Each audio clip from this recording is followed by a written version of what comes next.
Welcome back to the Abridged Lizardmen campaign, where last time we lost Temple of Skulls. It was razed by enemy intervention forces, who were then killed by Kroq Gar, and Temple of Skulls was rebuilt. The dwarves were being annoying by declaring war on us, but they then just sort of walked around and didn't really achieve anything.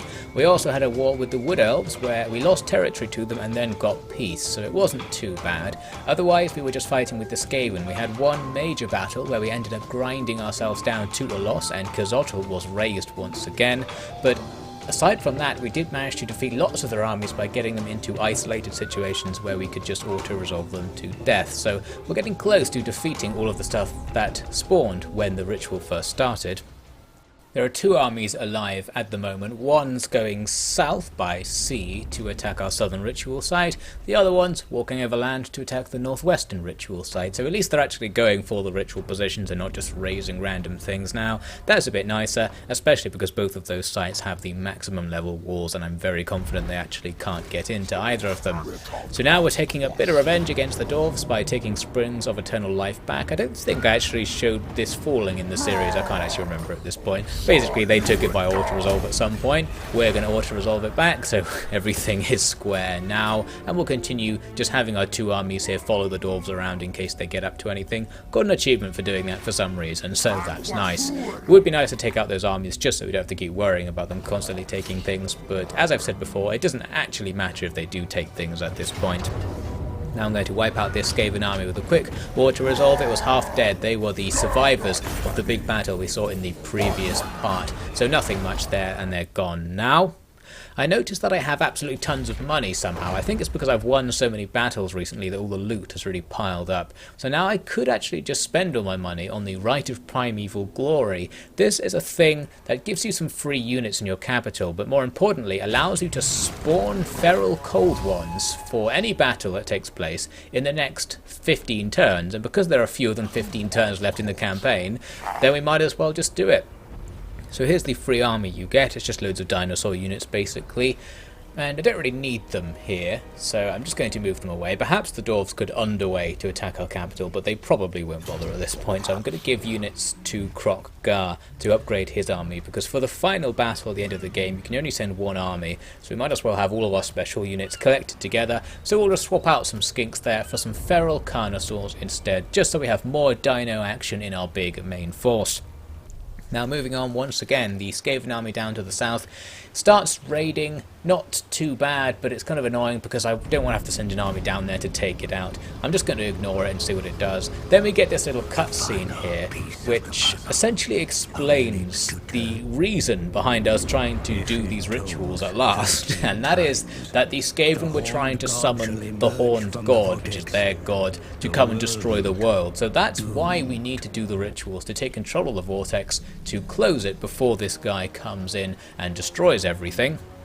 Anyway, that cutscene actually came along with a respawning of all the Skaven. I didn't notice until the next turn, as we're seeing here, when they took their turn and started moving around. And I think it might actually be all the armies you killed already have just come back, because I recognise some of the names and thought maybe it's the same generals with the same army builds. Not totally sure, it might just be there's a limited number of possible names and they've come around again.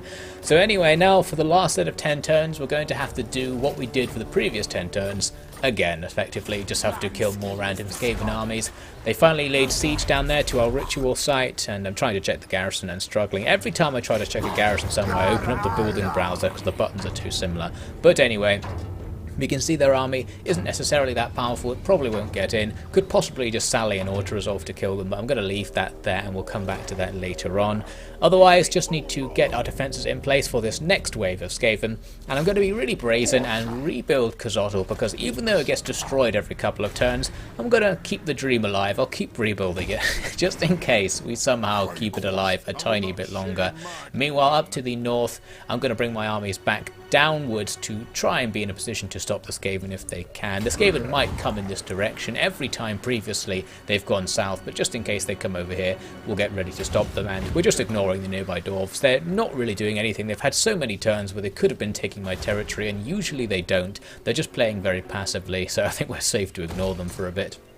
Unfortunately, you need a level 3 settlement to build walls at Kazotl, so it's still going to be pretty undefended, and we're going to have to leave it to send our units back over to the ritual site, just in case the Skaven actually go for that instead of Kazotl, just on the off chance. Now the dwarves once again attack Springs of Eternal Life. They're interested in this settlement but no other. I think they just want the eternal life that this place presumably provides, and they're just at war with us as a joke for the most part. Now the Skaven finally find their way to Elven Ruins, which has somehow remained alive out in the corner of the desolated world for a long time, but now it's going down. This battle was almost fightable. You can see I've actually got quite a lot of units in the garrison, but ultimately I'm just going to auto-resolve this and take the loss, just because a win here wouldn't achieve anything even if we did manage to get it. So we'll just weaken the enemy with that auto-resolve, and we probably can't do too much more. Pools of Despair going down as well. This is another settlement that's just left out on its own in the top corner of the continent, which we just don't care about anymore. We're just ignoring this region and letting it rebel, since we don't need it, as we've said. Now the rest of the Skaven, by the looks of things, are going to go for Kazotl. They are going to ignore the nearest ritual site and go either for Kazotl, or technically they could be going for Temple of Skulls, but that would be a very long walk for them to make at this point with so few turns remaining in the game. Anyway, because I can't actually catch up to them with these two armies, I realise I'm going to now ignore the Skaven and go back to fighting the Dwarves. So I'm just switching those two armies constantly between ignoring one of the sides, and overall that's going fine for them. Now the Skaven continue their journey. Looks like they are going to go down towards Kazotl, unfortunately for those guys, so the recent colonists who were forced to set up shop there probably aren't going to like what's about to happen to them by the looks of things. They've also laid siege to the ritual site in the west, you may have seen there. And they've got more forces moving about up to the north, and we are just going to ignore them. They can't do anything to stop us at this point, so it's actually good that they're up there rather than down somewhere more important. The army that besieged that ritual site is just going to go right down because we have the full garrison inside on top of the stack that I had sitting in it, so we can just overwhelm them and get rid of them with that auto-resolve. Actually lost a few units, which is a shame, although so close to the end of the campaign, losing a couple of units no longer matters anymore, since you can only have one army in the final battle, as I mentioned, so these other armies aren't going to be of any use to us at all very soon, and we might as well disband them as the campaign comes to an end. Just finishing them off there, so that's one Skaven army down, still 5 or so roaming around at this point, and one of them is the one down at the other ritual site where they had it under siege, and they're actually going for a siege assault. This probably would have been safe to just auto-resolve, but for whatever reason I decided to fight it myself. Not really going to focus on this one because we've seen it all before.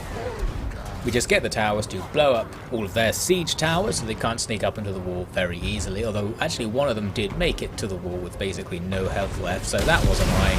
One unit will be up there, but it's only going to be a weak unit, and they'll probably actually struggle to fight with the skinks who are standing there, since the skinks seem to be okay in melee, in particular on the walls in previous experience. Anyway, so we just continue blowing up the rest of their army, while our army just sacrifices itself to lock the enemy in position, and we can make a very nice use of that Spawn Feral Carnosaur's ability to take out their catapults by just putting them at the back of the enemy's army. Seems like a pretty overpowered ability, so that's handy to have. Probably should have used that more. Anyway, so we just wiped out the rest of our foe, and by the end of things, both sides were pretty much wrecked, especially since the towers kill both sides very effectively, with the high-level towers doing explosive area of effect damage. They're just shooting into the melees and killing everything. But it does the job. The enemy army wiped out, and that's going to be the end of their dream of bringing down the ritual site. They're going to actually try again later on, but now they have nothing left. They can't succeed. As for this group of armies in the center, unfortunately the prophecy of Kazotl is true. Once again it gets raised. I don't know how many times that is now, but I think it's just destiny for Kazotl not to exist. And they're also starting a siege up there in the north, that's not too important. Gonna get Springs of Eternal Life back once again, since the dwarves had a small army occupying it, and I could just auto-resolve them to death, so killing an army and getting a settlement back to increase our power in the war with the dwarves. Not that that at all matters. Here's the more important move. All of those Skaven armies eventually came over towards Golden Tower to make an attack, where Kroq Gar was part of the garrison ready to stop them. This is their main push, presumably going towards Temple of Skulls, and since Temple of Skulls isn't built up yet, we do need to stop them arriving. We can't hold them there. The Skaven up in the north were wiped out by my roving band of reserves. Not, again, that that matters at all. The real fight's right here, and we were pretty lucky in that the leading Skaven army has actually gone out of reinforcement range for all the ones behind it, so we can just kill the first army no problem at all, even throwing in there all of those free units that got spawned from the right earlier, so they did come in handy in the end. So we completely annihilate a Skaven stack, no units lost on our side, get a ton of money, and the siege is relieved, so that's a very good start. Now we've got 1.5 stacks plus a full stack garrison at Golden Tower to hold the enemy's 3 stacks. I could potentially have actually counterattacked right now and taken out one of the enemy units there, or enemy armies, sorry, there, but I'm just going to go on the defensive since we are playing for time and they may not attack us at all. There's that attack I mentioned where they went back for revenge when we defeated them in the siege earlier and we just took them down, so that's now most of the Skaven out and about dead, and it's just this small group in the centre that we're worried about. Now they are going to advance on Golden Tower with 2 of the armies, only 2 of them. The other army actually wants to go back over to the west at the moment. We were, for some reason, ambushed. I think this is one of these cases where the enemy has a special army ability that allows it to ambush whenever it makes normal attacks. So even though we thought we knew they were coming, our men didn't know this was happening. It's all news to them, and I'm actually going to have to auto-resolve this ambush just because I thought we would lose. Both of the enemy armies would have been taking part there, we only had half stack, so not worth holding out there. Now here's the move to the west that I mentioned. This is going to be pretty handy because it's distracting them from going with the other stacks towards Temple of Skulls, which is probably their best hope to stop the ritual. But they also get one of their sneaky ambushes on the army that I had wandering behind them coming over to help. This fight is probably much more winnable, but I also didn't care because what happens to both armies here doesn't matter towards the eventual result of the campaign. So I auto-resolved it. Unfortunately we lost, and because we were in march stance we lost all of our men, although we did kill enough of that Skaven army that it's no longer a threat and wouldn't be able to take any of the other 2 ritual points that it seems to be going for right now. So back to Golden Tower, we just need to finish off these guys, and they ended up again not in reinforcement range of each other, so that was no problem. Ended up losing 1 damaged spear unit there, but nothing too bad. That's the first army down. The second army just over to the southeast happens to still be in reinforcement range of the settlement, so we still get an additional stack in the fight, and Kroq Gar's stack on his own is probably enough to give the Skaven a pretty decent challenge anyway. So down they go. We're just going to quickly skip through that, kill those 2 Skaven armies, and with that the dream of the Skaven stopping the ritual is pretty much over. They do still have forces around the place, but they're all battered and weakened, and they're going to have to go up against much stronger forces defending our places. Now while all that's been going on, we have actually been subject to a high elf invasion that I've just been ignoring, again because it doesn't have any particular consequence. Got a really nice auto-resolve against them there, but although we lost, we completely wiped out most of their main force, so that stopped them in their tracks for the loss of an insignificant settlement. And here's another army going for another attack on a ritual site, and now I am just going to auto-resolve these ones that look winnable by auto-resolve just to save time. I'm kind of pushing to the end because we're so close to the end. These battles are really just filler. We don't want to see yet another one of these. So we win that battle. Then there was this one. This one looks a tiny bit more difficult, but I thought let's just auto-resolve it anyway. This is pretty risky because if we lost, they actually would have destroyed that place and it wouldn't have been possible to rebuild it. Luckily we won, so that avoided us having to do the entire last ritual again, thanks to the RNG. So there we go, now it was done. And what that effectively does is tell us via a cutscene that we now actually have to go over to the Vortex to defeat the Skaven one more time, because despite closing it with our ritual or what have you, it's still kind of open and the evil god's kind of poking his head through or something, and we need to go and finish the job using the manual override or what have you. Just before that I decided to stop the high elf invasion just out of principle, just to prove to the elves that we're not going to go down easy. So I do some cheeky lightning strike exploit there to annihilate one of the forces they had besieging us at Nagash, and now we've got 2 stacks there to counterattack the 1 stack they had waiting in reserve. So that guy's in big trouble. He's also in march stance, that makes him perform worse, and he can't escape. So an auto-resolve just wipes out the whole army with no losses. Easy peasy. So that's the high elf invasion dealt with now, just because we could. with all that sorted, we're going to go back to the more serious business of saving the world, which is apparently down to us. The High Elves weren't interested in that, supposedly. We can use the very convenient teleport feature here to actually just throw Kroq Gar over to the Vortex, which is in the middle of the Elven territory, where he now faces this battle. We're facing the Skaven, the Dark Elves, and the High Elves all at the same time, but it is actually a scripted quest-style battle thing we're doing here, so it's actually much easier than it looks there, otherwise the game would be impossible to complete.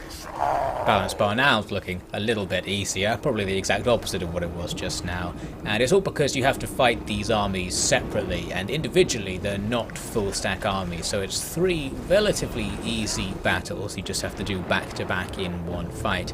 And while we're fighting, the Horned God is actually up there. This is the guy who's trying to destroy reality and whatnot, so he's going to be taking a look at how his minions fare in the ensuing battle. So first we're dealing with Skaven, as you can see, and they're coming down from their hill to attack us, which is nice of them, but they do have these catapults, which are a bit of a bother. I've sent my Carnosaurs, our fastest units, to go behind the enemy and try and distract these guys. Unfortunately, this didn't work quite as well as I thought it would, because while parts of the unit are fighting, the other siege pieces can still operate, which I think wasn't the case in previous Total War games, so we are still going to get pounded as we slowly hack our way through them. As for the rest of the fight, it's going to be stupendously easy because they don't have much melee infantry, so just a couple of dinosaurs is enough to scare them off, and now we'll just kill them as they run. Then it's just light infantry and skirmishers and things we can just run at and kill very easily. Once we get rid of those catapults, the threat will go away, and our Carnosaurs will get through that work eventually. We're being distracted by all the slave units who are just going to get stamped on and killed, obviously, with Kroq Gar in there. Eventually we get to this point, everything's just routing and they're off, but now we're going to start facing the second army. It's the Dark Elves. At first it looked like the High Elves because they've come in with a colour scheme of the High Elves just to confuse everyone, but it is the Dark Elves coming in with just a small group of units to begin with, so now we're going to need to reform, ready to face these guys, and I thought we might as well run up onto our hill to defend up there. I'm also using a healing spell, you can see there. You get an infinite use healing spell you can use to just keep your health up as the fight goes on, which is pretty handy, and you also get an offensive spell. You can blast these off every 30 seconds, and the offensive spell in particular is very good because it's probably the most effective bit of magic I've seen in the game. It just kills the guys that you click on, pure and simple, straight up, no nonsense. So we're going to be spamming those throughout the fight to make our life easier. You can also probably hear there that the Horned God is shouting at us from up in space. I think he's convinced that his side is winning. I don't think he saw what happened to the Skaven who were trying to call him in. And the Dark Elves, I guess, also want to call him in, because now they're going to go for it as well. Unfortunately, though, their first wave just came right into our army and routed instantly because it had no chance. And the rest of their army is kind of disrupted by the terrain, is coming very slowly behind them.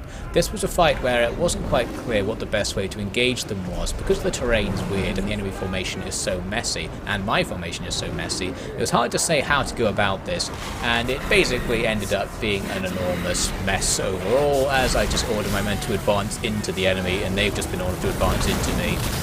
So it's just a big clash, and I'm going to hope that we win on sheer power. We don't need to use any particular tactics because we can just wipe out the enemy's leading units and then push through towards the weaker ones. Using that offensive spell to just tear holes in their lines, you can kill half the unit each time you use it, and use it every 30 seconds. So if you kill an elite unit and you kill half of it, that's going to make your life much easier. Tried this lightning spell, but it wasn't very effective. It's one of the spells that moves randomly around the battlefield, and it just kind of wandered off, so it ended up not doing much damage. Now the most difficult units to deal with are going to be the enemy's big monsters, including Malekith, who's riding a dragon right here, but we've got enough monsters of our own and enough infantry bogging the enemy down to deal with all that. I also spawned some feral Carnosaurs to distract some of the enemy's reinforcements, keeping these guys out of the fight for a while we finished off the leading units. So that was a pretty useful strategy, another handy case where spawning units behind enemy lines can be very exploitative. Blowing my men up with the healing spell there to get our health back, and I noticed here the enemy are all bunched together, a perfect chance to blow them up with the offensive spell. A couple of units are just ripped apart right there, and with their deaths the hope for the Dark Elves is going to be fading, and we started seeing units routing all across the board. So that was the end of that army. That means we now have to face the High Elves who are coming on from the western part of the map. We're going to start things off by exploding them with our spammable magic spell. So we want to just stay on the eastern part of the map and allow these guys to slowly come towards us, because the longer it takes for them to get to us, the more times we can use the spamming attack spell. You can see each unit's been damaged by this as they've come in, so we've weakened this initial attack group pretty heartily, and our ballista's doing some nice damage as well. You can see on that balance bar, things are looking very nice indeed at this point, and it's all because the enemy seem to be scripted to come in 2 waves. You get 5 or 6 units that attack on their own, and then the rest of the army. So this first group's now going to face our entire army at once. We charge forwards into their spearmen. They're going to try and hold their ground, but not going to work when you have absolutely gigantic dinosaurs in play. They run away. They are a anti-large unit, but these things are just too large, and there's too many of them. Not going to happen. And now their archers are completely exposed. Our carnosaurs just go to town, wiping them out as they try to escape. Now, though, their main force will start to arrive, bringing lots of more special units. We've got some very fancy-looking cavalry and some powerful infantry coming in. However, with powerful infantry, as I said, we'll just blow them up. So as they march towards us, we'll do our best to get rid of some of the most difficult to kill looking units, and the ones that are all grouped together as well, so we can maximise the damage of the explosives. So I won't use the explosives on their big monsters, for example. And now by the time they're attacking us, you can see there are damage units all over the place. We've done a nice bit of early action against them.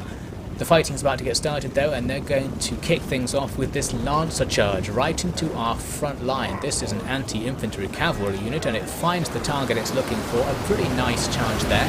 Unfortunately, it's going to get flanked now on both sides by spear units, so they'll be bogged down in a fight they really can't win, and you can see their health just disappears instantly. They're going to die very fast. More cavalry attacked on our left flank, but they're going to be facing the Stegodons. They won't be able to win there. The enemy's dragon's a bit of a nuisance. Unless it lands, we can't attack it right now, and it's currently breathing stuff on us. They summoned this Fire Phoenix thing to try and use magic on us. It completely missed, so that was useful. A very terrible use of that spell. And now some of the more difficult fighting getting started as units like those Phoenix Guard engage our lizards. These guys are anti-large units again, so they're specialists in defeating things like these carnosaurs. Turns out though they can't actually do it. Being anti-large isn't all that important when the attack damage on these dinosaurs is just so large that it kills stuff anyway. So that's going to be the end of them. They get a good charge up here on the hill when they flank attack me and go for these Saurus warriors. Not too bad, but Timmy's in there, so he should be able to hack his way through those cav, and the infantry will support to gradually grind them down. Across the battlefield you can see things looking pretty good. The balance bar's looking good. Really we just needed to take down some of the bigger units like that dragon there. We've already got a good start on it. We'll just set the Stegodons to go and ram them into oblivion, and that's going to be the end for them.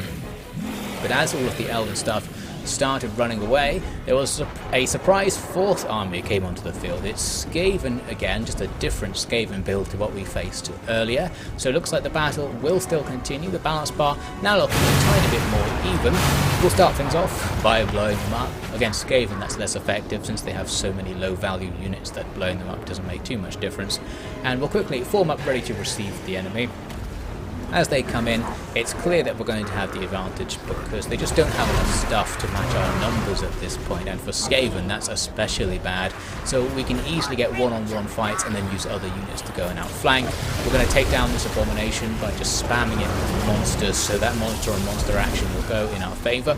They've got some warp flamethrowers at the back there, just going to blow them up since they were damaging one of our Stegodons, and we can easily run over and just rampage through them to get rid of their ranged advantage. Bit of Skaven magic using some lightning on our troops. So our front lines looking pretty good overall. Damaged in the centre by the enemy's attack, but it's folding around and starting to rout everything. So the Skaven will be taking huge losses now, and our units will be mostly free to start chasing the enemy down. We've got this one secured. This Doomwell knows what to do. It is just getting out of there. Kroq Gar was chasing after. He'll be chasing that for a while since it's got a fast thing. Anyway, we'll just finish off the rest of the enemy. They've got lots of skirmishing units, which are pretty difficult to take down as the Lizardmen because we have so many slow units. Then again, we can just blow them up, which is the most important thing to take away from this battle. That spell is very spammable. I think it would have been a much harder fight if you didn't have that, just because of how much damage that spell actually did to all of the enemy armies that we faced. So now all of those Skaven is routing all over the place. That's going to bring an end to the fight. A heroic victory. Actually went surprisingly well, much easier than I thought, and we definitely faced much harder battles just randomly in the early mid-game. So a tiny bit disappointing, and I think it could just be because the magic is so spammable, or because the enemy always split their armies into two groups as we saw. Anyway, no units lost, the enemy army just devastated. Doesn't really matter what result we pick here, just going to eat them, just out of principle, give our lizard boys a bit of a nice meal. And now we get a cutscene explaining that the Horn God has been sealed away forever by our axe. So the apocalypse is now averted. I don't know if the Dark Elf apocalypse is still happening or something, but I guess we don't care about that. And the campaign is won. Here is the victory screen. It's giving us a review of all the events that happened and showing us the territory we took. This window is probably a bit small. You can't really see enough of the map at once. So if you had conquered quite a lot of the map, this may not be too useful. But you can do a nice fast forward here to see how our colour spread across the map. And then once we took quite a lot of territory, it's going to start going back again as we just abandoned things and realised we don't actually need any of that territory up there. And ended up with a decent amount of territory and lots of potential. There's loads of raised stuff around that we could very easily just go and take back if we wanted. The campaign does continue on, so at this point, if you really like, you can go and kill the High Elves some more or something, and take revenge for the fact that they tried to stop us from stopping the end of the world. But we're not going to in this case. This series is over. We have completed the campaign in effect. So thank you very much for watching all the way to the end of this Abridged campaign. As for what's going to be next on my Abridged campaign series, I'm not quite sure, but at the time I'm recording this, I've just put up the vote for a new NLP faction.